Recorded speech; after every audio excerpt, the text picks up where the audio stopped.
Hello mga idol, walk tour po muli tayo dito sa Pasig River Esplanade. Nandito po muna tayo sa Arroceros Forest Park ngayong umaga. Samahan niyo po ulit ako mga tropa kids, maglakad-lakad po muna tayo dito sa area ng Pasig River Esplanade Phase 4 na kabubukas lang po netong Monday. Yan, nakailang ikot na din po tayo dito. Mapapansin po natin na iilan pa lang po yung naglalakad dito at saka kung maglalakad tayo dito, napaka peaceful at saka iilan lang din po yung namamasyal pa, kaya ma-enjoy nyo po ang peaceful kagandahan din po ng view ng Pasig River Esplanade Phase 4 na kagagawa lang po. Tara, let's go guys, pasyal po muna tayo sa Pasig River Esplanade at saka silip po muna tayo dito sa Arroceros Forest Park. So tara na guys, let's go.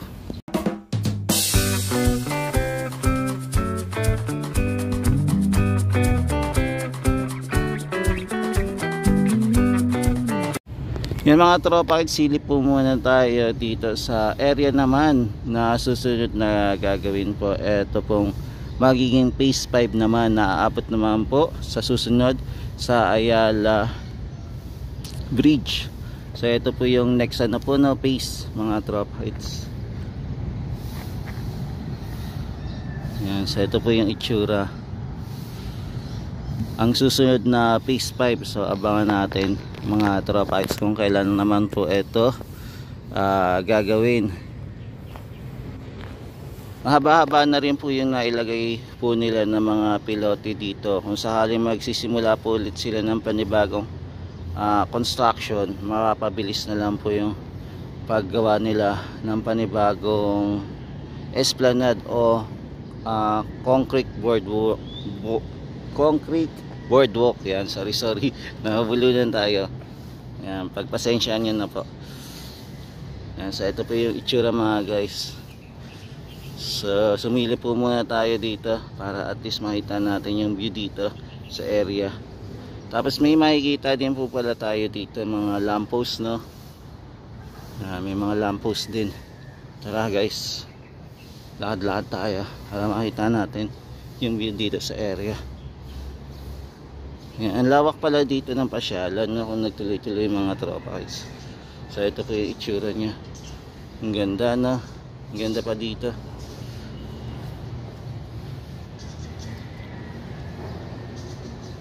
Yan, so ito pasilip ko muna sa inyo yung magiging phase 5 na view sa darating na mga susunod na araw. So abangan na lang po natin kung ano po yung kung kailan po magagawa itong area na to. Yan, tara na guys, walk tour na tayo mga tropa hits. At least napasilip ko na yung susunod na esplanade naman na gagawin, na pinaka-aabangan-abangan, at syempre na-excite din tayo na ma-extend ito hanggang umabot po sa Ayala Bridge. Ayan. So tara na guys, ikot na tayo.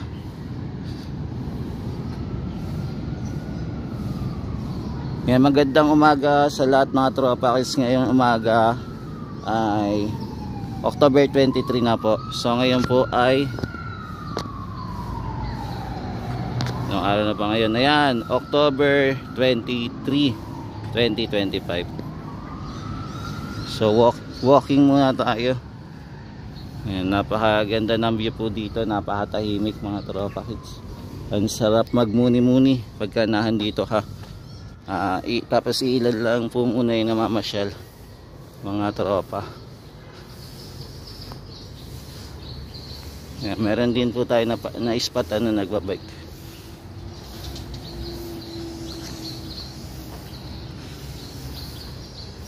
Yan, mag-walk tour po muna tayo dito sa area ng Arroceros Park konti, then hanggang phase 4 lang po muna tayo maglakad ngayong morning mga tropa hits. Yan, para makita nyo lang po yung view kung ano meron po dito. Dito naman po sa area, malamig naman po, malamig yung hangin. Siyempre pagka pumunta na tayo dito banda, mainit, magiging mainit na po. And dito po naman sa area po ng ating phase 4, meron pa po tayo mga retouch pa dito, no? Na kailangan pa po ayusin. Kaya abangan natin yung mga retouch nila na papakinisin pa po.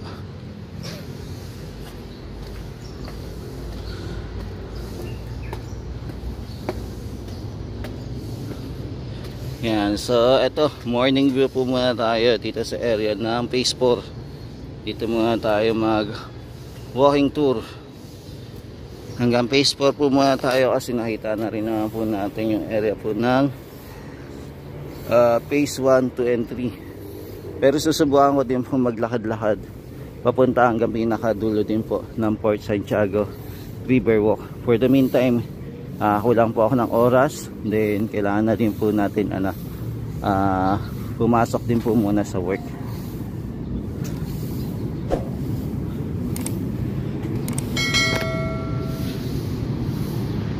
Ayan, so eto, meron nagbike dito, nagbike si kuya at nag picture taking. So tara na guys, laharin na natin. Yan, kung gusto nyo po mga tropa kids mag exercise dito, pwede dito mag exercise. Yan, sa mga hindi pa po nakakapasyal dito mga tropa kids. Yan, pagka halimbawa malapit lang po kayo dito sa Metro Manila, ito na yung best choice nyo. Mag jogging, mag bike, pwede po dito. At saka maluwag po, wala pong iistorbo sa inyo kung sakaling dito po kayo magja-jogging mga tropa kids. May enjoy nyo po talaga yung atmosphere dito. Tapos malapit pa po kayo sa Ilog Pasig. Yung Ilog Pasig po, hindi naman po siya mabaho po yung amoy. Wala po tayong masisinghot, nakakaibang amoy dito sa Ilog Pasig. Kaya pasyalan nyo na mga tropa. Lalo hindi pa po ganun ka-popular itong ating pasyalan, na may enjoy nyo po talaga. Lalo na sa mga nagja-jogging, magbabike, may enjoy nyo po. At saka po yung sa mga kababayan natin na mamamasyal naman dito, na may mga kasamang pamilya na gusto maglakad-lakad, at saka yung mga kababayan naman natin na may girlfriend na, boyfriend na, yan, pwede nyo pa ipansyal dito.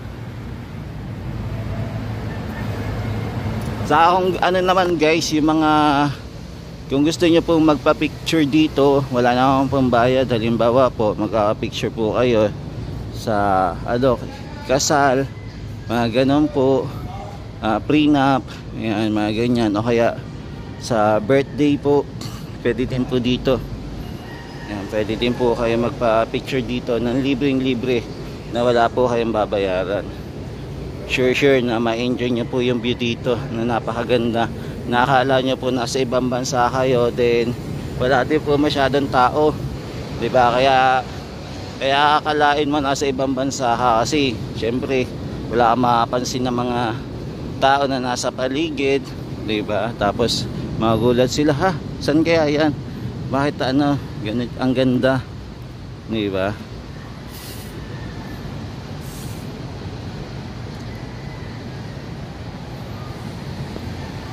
Yan, so ito na po yung view pag yung sa may naman, ilalim ng tulay ng Quezon Bridge.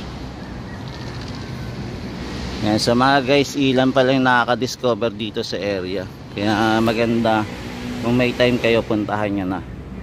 Mag-ikot-ikot po kayo. Lalo na po dyan sa mahilig mag-jogging. Dito po, puntahan nyo po. The best na best, pwede kayo mag-jogging. Wala pong i-istorbo sa inyo. Ito yung ating Loton Ferry Station, mga tropa.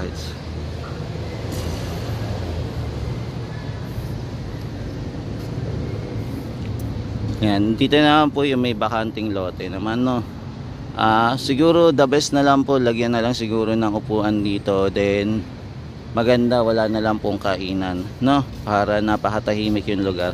Maglagay na lang po ng upuan, table, yun na lang po muna ilagay pansamantala. Kahit yung mga lang, no, yung pwedeng matanggal na mga upuan. Siguro naman wala naman siguro magdadala nun at iti-take home. O kaya yung ano lang, upuan na semento, di ba? Na napakasimple lang. Basta merong sandalan, pwede na siguro yun. Ayan, ating lang suggestion. Kung hindi po maglalagay dito ng kainan, di ba?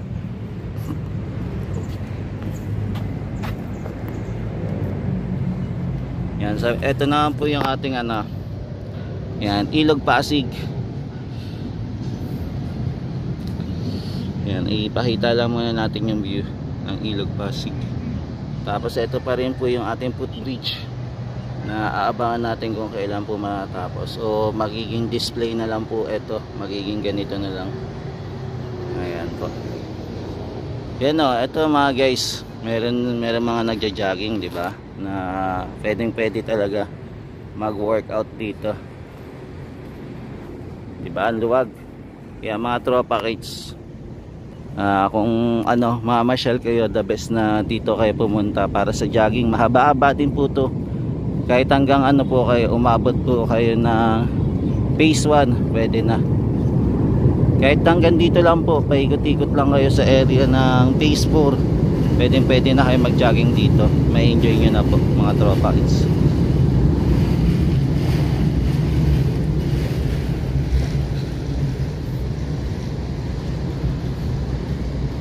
Ayan, so isa na rin po ako sa walk tour po muna dito, lakad-lakad bago tayo pumasok sa work, diba?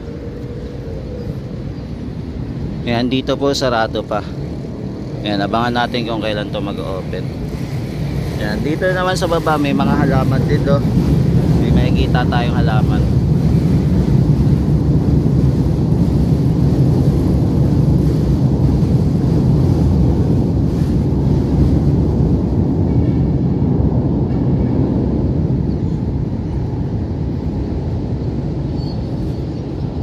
Maganda maaga-aga pa, siguro mga alas 5, no, maaga-aga pa nagja-jogging ka na dito para hindi din mainit,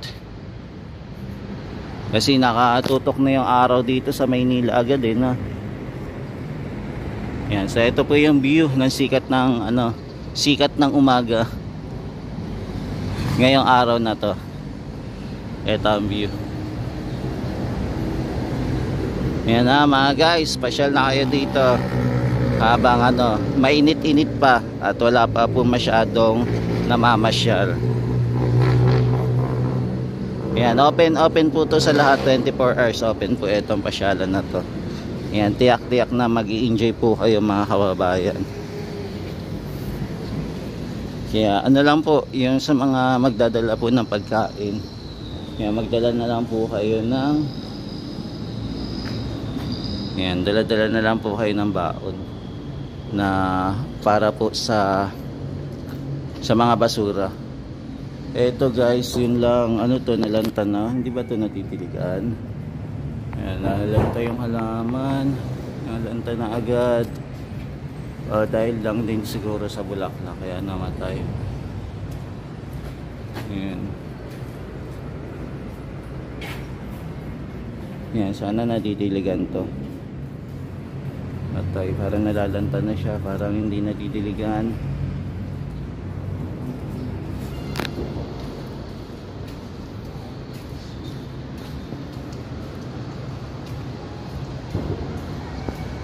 Yan, mukhang kailangan ng tubig nito mga idol.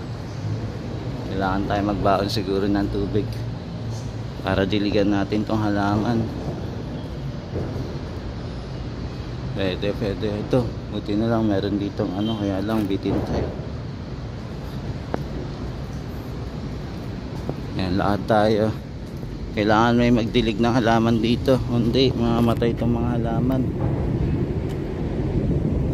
Oo, yung halaman na yung kailangan na arawan. Yan, yung iba pong dito pinagbubunot na, pinagkukuha na. Yan, pinagsisira na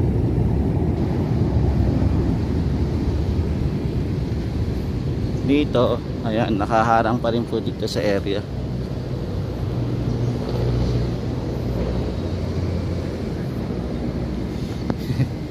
Yan, nandito pa rin pala yung kalat, no? Hindi pa rin umalis. As is pa rin. Kung ano yung pinunta ko dito, yun pa rin.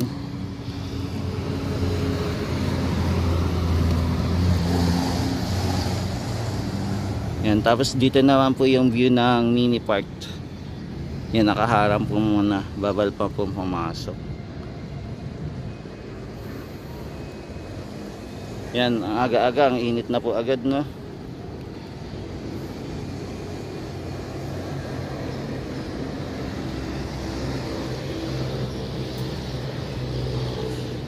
Yan, tara, lipat na tayo. Yan, masilip lang po natin na ito. Yung dito po muna sa phase 4. Then pagka bukas po, pag may oras tayo, punta tayo hanggang Pinakatulo po. Mag-walk tour tayo. For the meantime, ito po muna yung ating paglalakad dito sa area. Hanggang dulo lang po muna tayo ng phase 4 na ginawa.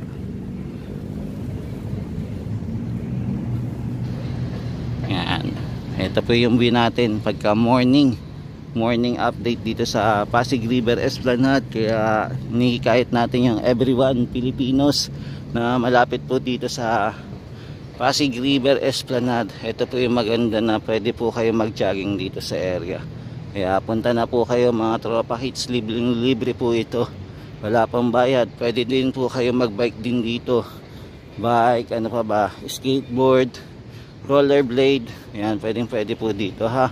Mga tropa hits, enjoy nyo po ang pamamasyal dito sa bagong Pasig River Esplanade na ginawa po.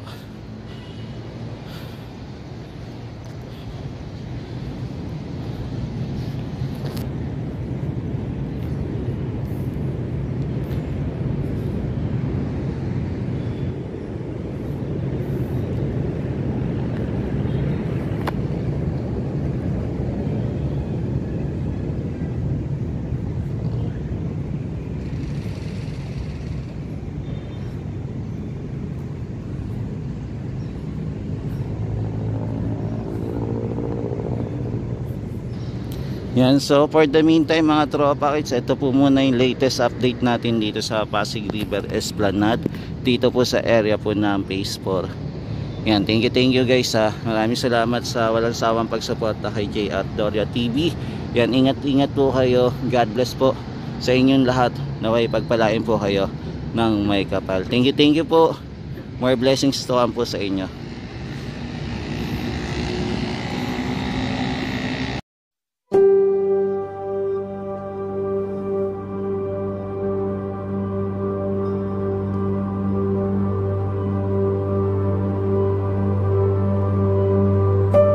you.